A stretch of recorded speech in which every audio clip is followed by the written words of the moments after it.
She's #1 at being dumb, the new face of the DNC. Gather round, cause that's our Jazzy.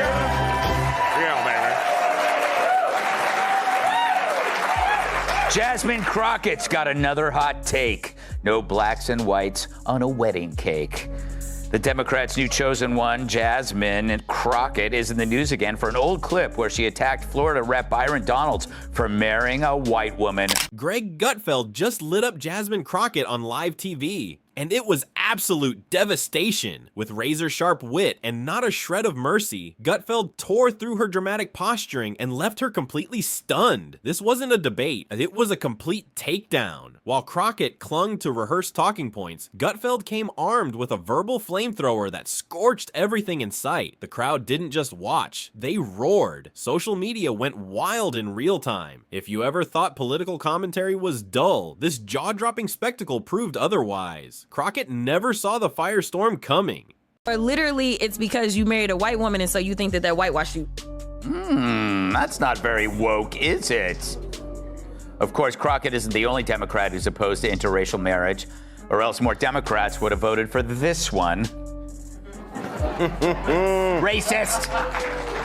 Greg Gutfeld doesn't just argue, he obliterates. He doesn't tiptoe through debates. He charges through nonsense like a political buzzsaw drenched in sarcasm and supercharged energy. So when Congresswoman Jasmine Crockett stepped into the spotlight with her trademark flair for drama and headline-chasing sound bites, it was only a matter of time before she crashed headfirst into the Gutfeld wrecking ball. And wow, did it land with force. The second Crockett tried to flaunt her political feathers and bring her antics beyond the House floor. She made a critical mistake. She assumed Greg Gutfeld would handle her with the gentle gloves the mainstream media so often hands her. And that was her downfall. Plantation. Tyrus, I go to you for no particular reason. Is she making any point there?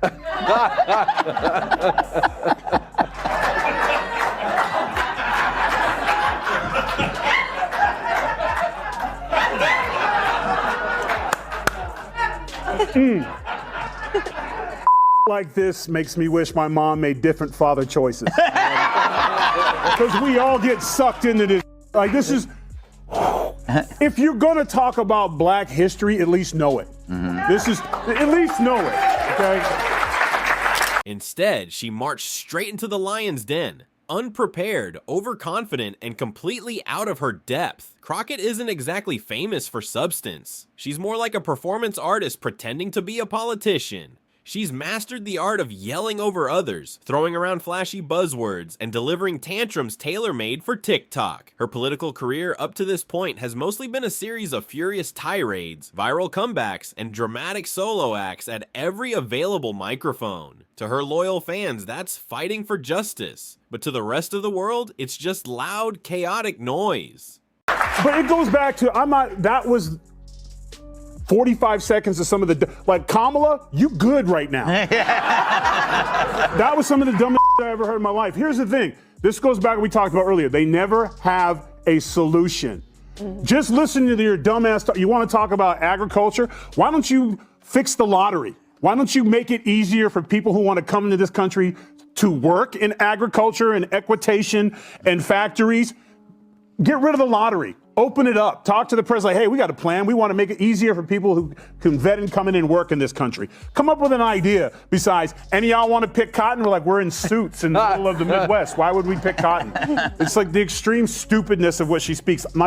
I'm so angry right now. And if you're enjoying this breakdown, make sure to hit that subscribe button. Now back to the fire. Greg Gutfeld doesn't just make noise. He slices through it with sniper-like sarcasm and a knowing grin that says, I already know where this is headed, and you're not going to like it. So when he took on Crockett's latest display of grandstanding, a chaotic cocktail of race baiting, dodging accountability, and partisan theatrics, he didn't show up to chat, he showed up to roast. And roast her he did. Gutfeld began by painting the very image everyone else was thinking but too polite to say. That Jasmine Crockett isn't a serious political figure, but a viral clip machine clinging to the spotlight with empty outrage and theatrical flair.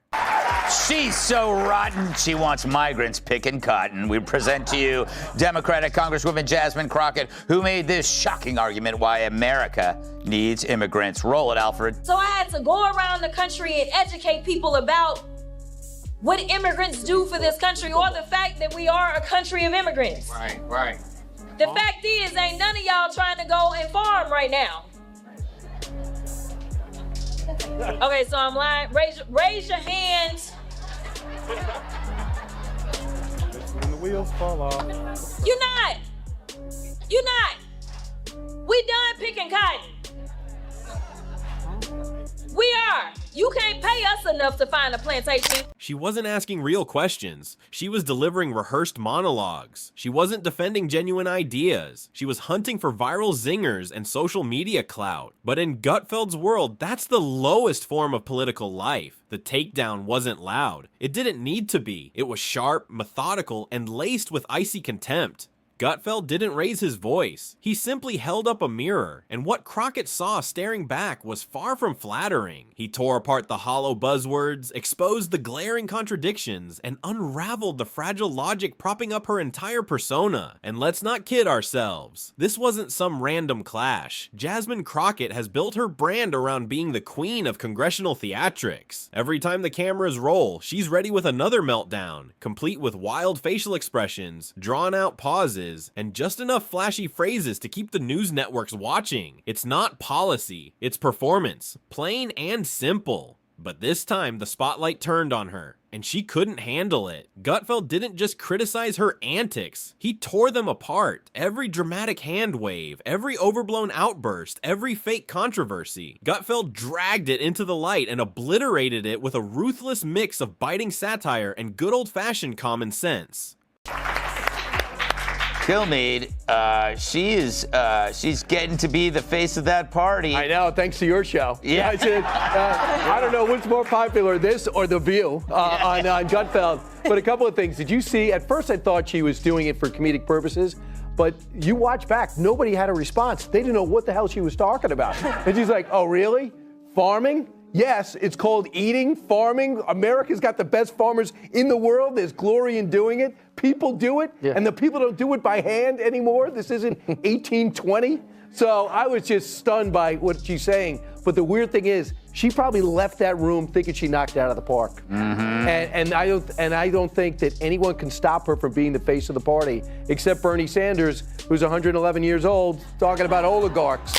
He mocked the sheer absurdity of her outrage. He spotlighted the glaring contradictions in her rants. One moment she's preaching unity, and the next she's accusing anyone who disagrees with her of being part of a massive conspiracy out to silence her so-called brilliance. Gutfeld wasn't fooled for a second. He saw straight through the act and called it exactly what it was. A carefully polished performance meant to cover up one simple truth. She hasn't actually accomplished much of anything, and that's where it got truly delicious. Gutfeld didn't just stop at her antics. He dug into her record, or more accurately, the gaping void where one should be. For all the yelling, all the dramatics, all the theatrics, Crockett's actual legislative footprint is nearly invisible. No major bills, no real achievements, just a mountain of viral clips and puffed up interviews where she recycles the same 4 talking points at maximum volume. So Gutfeld put it all on the table. Crockett isn't a leader, she's a brand. She's the political version of a reality TV contestant who mistakes chaos for charisma. And while that might win her a few Instagram fan pages, it does absolutely nothing to move the country forward. Do you have an opinion on this? Or should I move on to somebody? No, I just... It has to come from me. Yes. Okay? None of y'all are qualified. Not just for one thing, I'm mad at Charmaine the guy because he should have kicked her out. See, the problem is that we are allowing our own culture to be openly racist and get away with it. Now, if a white person is offended by that, and they should be, they say something, it's like, it's not the same thing. But if you say that, and another brother looks at you and goes, man, you wrong for that.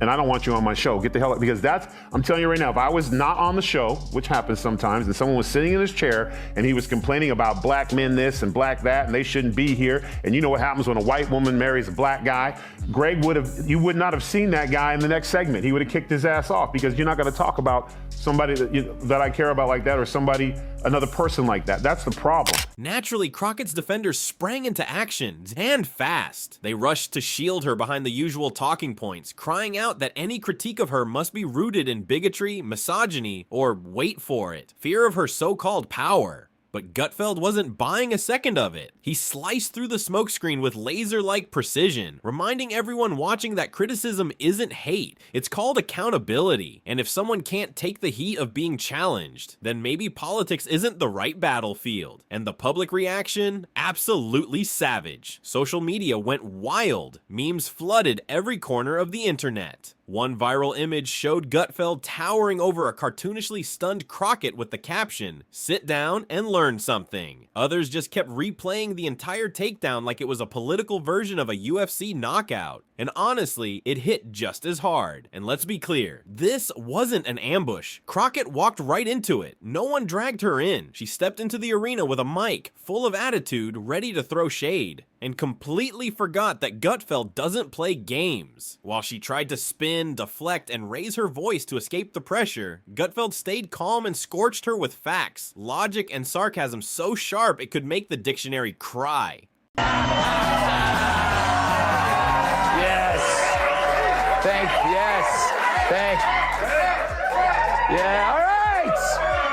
All right, stop it! Although I must say you have great taste. Happy Wednesday, everyone. Oh, man. Okay. It was like watching someone try to fight fire with glitter. Shiny, desperate, and completely ineffective. Even her own allies started quietly stepping away, clearly realizing this was a mess no one wanted to be associated with. Gutfeld wasn't just targeting one cringeworthy soundbite, he was going after the entire spectacle-driven political style that Crockett embodies. He was dragging into the light a new breed of lawmakers who believe going viral replaces real leadership. And he did it with humor so sharp the entire room couldn't look away. And then came the final blow, the cherry on top. After tearing through her logic, mocking her dramatics, and exposing her flimsy record, Gutfeld doubled down with a brutal reminder of what actual leadership looks like. It's not about screaming louder than everyone else or slapping labels on critics. It's not about playing the outrage game for clicks and views. Leadership means showing up, doing the work, and creating real change, not chasing attention through memes and headline-grabbing stunts. Jasmine Crockett just got a hard lesson. When you choose flash over function, someone like Greg Gutfeld is always waiting, ready to expose the act, torch the talking points, and serve up a full-course meal of humiliation with a sizzling side of satire. Jesse, they called Musk a Nazi, and next thing you know, you got swastikas on cars. They called Trump Hitler and a Nazi and a fascist, and he got shot. So I don't really ever see that happening on the Republican side when we make fun of Democrats. It's also about the supporters. It's not just the leaders. It seems like Democrats are easily programmed to do bad things. Yes, they are. They're very easily programmed, Greg. I made you say that. This wasn't just a takedown, it was a walking, talking warning label with Greg Gutfeld's face on it. He didn't merely dismantle Jasmine Crockett's show, he turned it into a bold, unmissable lesson for every social media star who wandered into politics chasing likes instead of legacy. For every politician riding the high of clout and applause, mistaking volume for value and TikTok theatrics for legislative success, Gutfeld grabbed a giant sarcastic marker and scrawled across their brand, "We see you, we're exhausted, and no, we're not clapping anymore." Because let's be real, this wasn't a dialogue. This wasn't a respectful exchange of ideas. It was the intellectual equivalent of an ambush at a vegan potluck where Gutfeld burst through the door holding a rack of ribs and a megaphone. Crockett tried to stir up the crowd, banking on her signature mix of outrage and overused slogans to distract from the fact that her argument was flimsier than a paper straw in hot soup. But this time, the magic failed. The crowd wasn't buying it. No thunderous applause, no trending hashtags of sympathy, just a room full of stunned silence and that uncomfortable secondhand embarrassment you feel when someone attempts a backflip and lands flat on their face. First they cursed, now they thirst for blood. Jasmine Crockett is upping her temper tantrums, now saying the only way Democrats can win elections is by throwing hands. I think you punch. I think you're okay with you okay with punching. It's Ted Cruz. I mean, like, this dude has to be knocked over the head, like, hard, right? Crockett flailed wildly, trying to regain control, spinning in circles like a malfunctioning Roomba, tossing out buzzwords like systemic oppression, voice of the people, and the classic, let me finish. But every phrase just ricocheted off the unshakable force field of Gutfeld's unimpressed smirk. It was like watching someone try to put out a raging grease fire by scolding it. Entertaining to watch, but absolutely useless. Meanwhile, Gutfeld looked like a man who had already moved on mentally, probably thinking about lunch. He didn't even need to raise his voice. His takedown was so smooth, so cold, it almost felt like customer service. Thank you for your outrage. Please hold while we transfer you to someone who cares. He wasn't just winning, he was winning without even breaking a sweat. You could practically hear elevator music playing in his head while Crockett stumbled through her talking points. And let's not forget the audience. Oh, they weren't just watching, they were feasting. Every snarky jab Gutfeld delivered exploded like a confetti cannon in a room full of oversized egos. Laughter erupted, heads turned. Crockett's attempt at a bold, brave moment unraveled into a very public lesson in what happens when a drama-driven candidate walks straight into a wall of reality and hits it face first. Now, she claims that she wasn't talking about Abbott's wheelchair at all.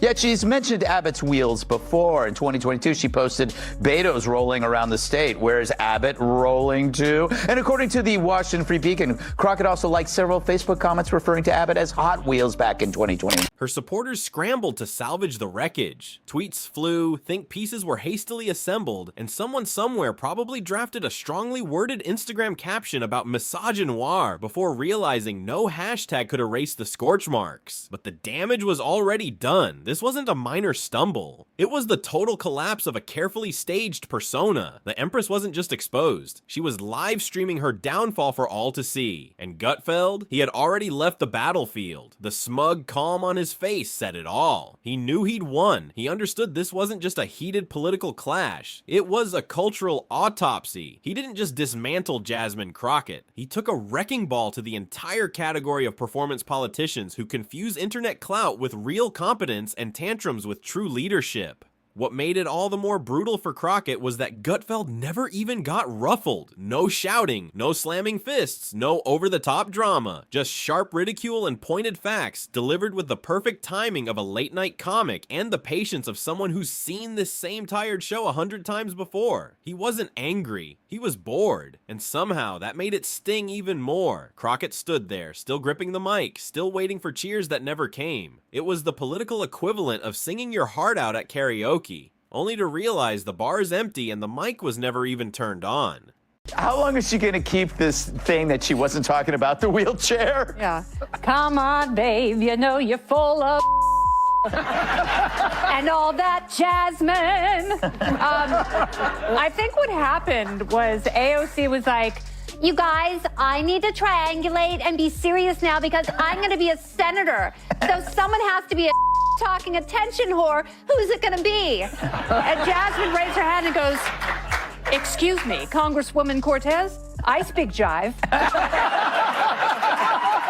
What it is, mama. She threw everything she had into the spotlight, and still, it crumbled before her eyes. Because loud voices don't equal real vision, and hashtags are no replacement for a legislative game plan. This showdown wasn't about left versus right anymore. It was about substance versus spectacle, truth versus illusion. Gutfeld didn't just take down a politician. He ripped the curtain off a growing epidemic in American politics. The rise of the viral politician. These are the ones who treat Congress like it's an influencer content house, where the floor becomes a personal stage, and every bill is just another script to chase clicks and clout. And that was the true message behind the entire takedown. Politics isn't a theater theater for fame-hunting stunts. It's not a reality show or a selfie-fueled platform disguised as activism. It's not a space to rack up retweets while ignoring results. And if you treat it like one, if you confuse volume with value, you'd better watch your step, because someone like Greg Gutfeld will be waiting just off stage, ready with a takedown so sharp it doesn't just end your performance. It rewrites your entire act into a cautionary tale. And Jasmine Crockett